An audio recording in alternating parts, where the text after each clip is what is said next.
and welcome back to the season finale of Horse Stories. So this should be episode 10 now, and today to end off the entire season 1 is an interview with someone who's been on here a couple times before, Thorn from the channel Gracie and Thorn. Hello.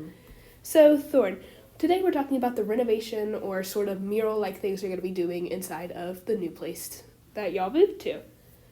I'm sick, by the way, guys, so I'm going to sound icky. So just sort of tell us what you're going to be doing. You know, I heard you're doing some types of murals, so what about that?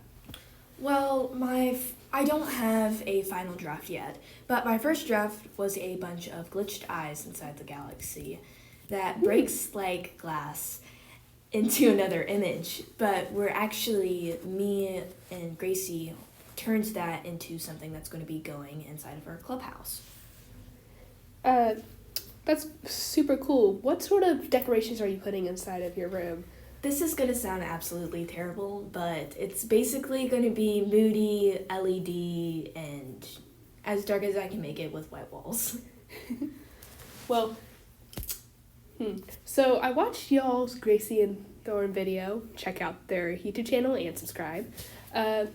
Where y'all went through a small tour of sort of your room space. Do you plan to do a chalk wall, sort of like Gracie said she might do? Well, the thing is that you would work really hard on a chalk mural, and then you would accidentally brush against it and then completely ruin it. And I don't think I'm emotionally prepared for it to get ruined in all of its glory. But if Gracie wants to do that, that is A-okay. But if I accidentally brush against it, I'm pretty sure I'm going to get killed. So I also heard her mention Help, I Wrecked My House, which I've watched that show. Do y'all think that you DIYing your spaces is going to turn out like that, or do you think you have enough experience in order for it to turn out like something good? I'd say about medium. Our dad does a lot of quote-unquote renovations. He's really good with woodwork and welding, and I've learned some stuff from him. And we're really nerdy about that type of stuff. I really liked stained wood like we had inside of our old house. So I'm definitely going to do different types of accents. Nice. Now, let's move on a little bit from the renovation because you don't really have a final draft yet, so we can't talk about too much from that. But what's your favorite artist on YouTube, wherever? Probably Mariah Elizabeth in Lavender County. They have some really good, inspiring characters.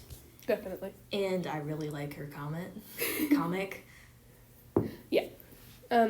I also very much like her comic. It is a very good comic.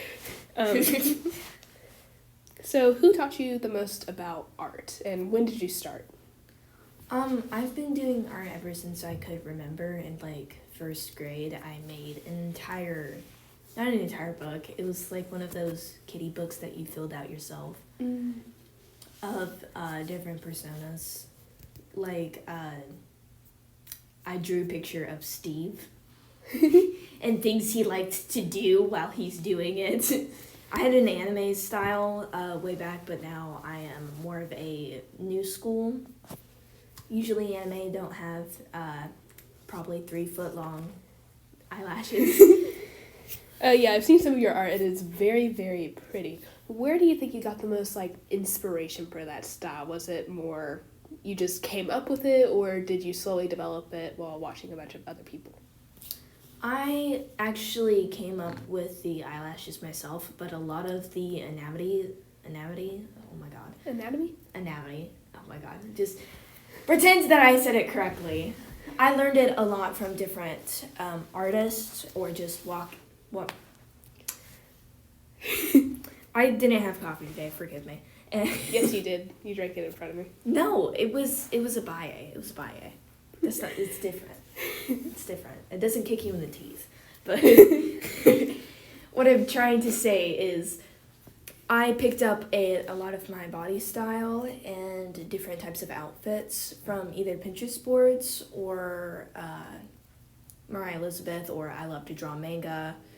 I don't really have a manga style, but I picked up a lot of the body tips to make it look better and more human and less like a doll. So most artists introverts. Do you consider yourself an introvert or an extrovert? I'm an ambivert. I don't know why, but moms love me. So they kind of just stick their child to me. Basically what I'm saying, I'm not a turd, so people like me, but I'm also need like 3 days to recharge after I see somebody or talk. So this is a not really age-long debate because it's not that old enough, but what's your thoughts on like traditional art versus digital? Because I do know you do both. Well, I fairly love traditional art. There's a certain homey feel you can get from drawing on paper, but digital art, for people who don't have all of the art supplies, it is easier for them to do digital art. So I'm kind of both, if that makes sense. Basically what I'm saying is digital art is a lot more harder, in my opinion, because traditional art, when you do it on via paper, it's way more easier to blend and just has a certain texture. With digital, you have to be very skilled to achieve that. Mm-hmm. Like making hair look like hair and not a plastic cap. So I'm assuming by your art channel I already know the answer to this, but what do you want to be when you are older? Or grow up, basically, because she's right in front of you guys. This ain't an adult. Yes, I am. But I want to be multiple things when I grow up. I want to be a scientist, an artist, and a horse trainer. I also want to have certain vet skills. Basically, I'm an overachiever, and I would like to overachieve at life. This interview is so close to being over, so as one last final thing, if you only had 5 art supplies that you could use to make $1 million painting, or drawing, or whatever, which ones would you use? Markers, colored erasable pencils, gel for highlights, and I can't remember the name of them, but they melt and they make really good ombres. Alcohol markers? No. I said that first. I have no idea. I literally only use pencils and watercolor. This is not a talk for me. It's basically like grown-up crayons, but you use oil pastels? Yes, oil pastels. Well, that is the end of today's interview. Thank you guys so much for watching season 1 of Horse Stories. I know we sort of got a bit off track with this final one, but can you tell us why you're on here today, Thorn? No idea. Okay. Sorry. So basically, they're starting a podcast over on their channel. Oh, right. My bad. Me and Gracie are going to be starting a podcast on basically art myths and different artsy stuff. Basically, we haven't exactly.